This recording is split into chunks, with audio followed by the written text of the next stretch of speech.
The tariff skirmishes are over for now, so it's time to focus back on the real economy.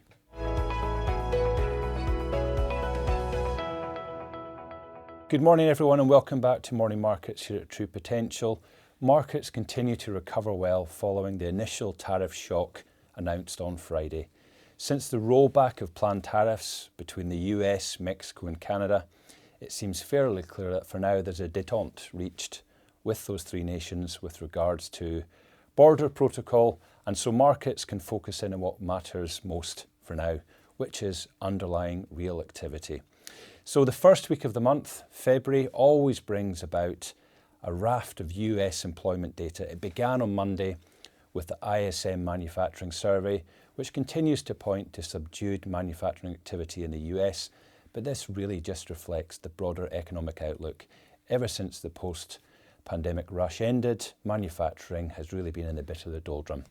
Yesterday we had the US JOLT survey, so this is job openings and labour turnover, and that really indicated that we really have seen the end of all the COVID froth in labour demand. We really are back to where we were roughly in about 2019. And that is demonstrated in the wage data we see from the US, with wage growth around about 4%. This is entirely commensurate now with inflation around target over the next 12 months, given the US is also seeing some productivity gains. So the Federal Reserve really have nothing to worry about in the jobs data. There's further survey data this week, and of course we have the non-farm payrolls on Friday. But attention for this week really should be on the Bank of England tomorrow.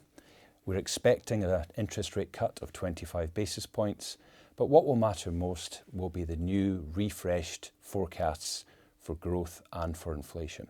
Now we already know that inflation is likely to rise a bit further this year. It's risen towards 2.5% and above, and it's likely to go towards 3%. Somewhat due to base effects, but also due to underlying inflation pressures elsewhere. The main challenge for the Bank of England will be a refreshed forecast for growth. It's fairly clear that the employment market is much weaker than the Bank of England expected just 12 weeks ago.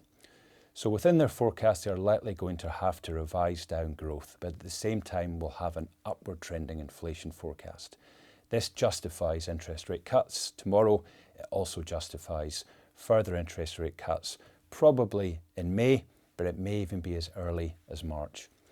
So all eyes tomorrow on the Bank of England for the tone towards growth, given employment here in the UK looks like it's beginning to weaken. That's all for today, but please do join us tomorrow. Thank you. This video is not a recommendation or personal financial advice. With investing, your capital is at risk. Investments can fluctuate in value and you may get back less than you invest.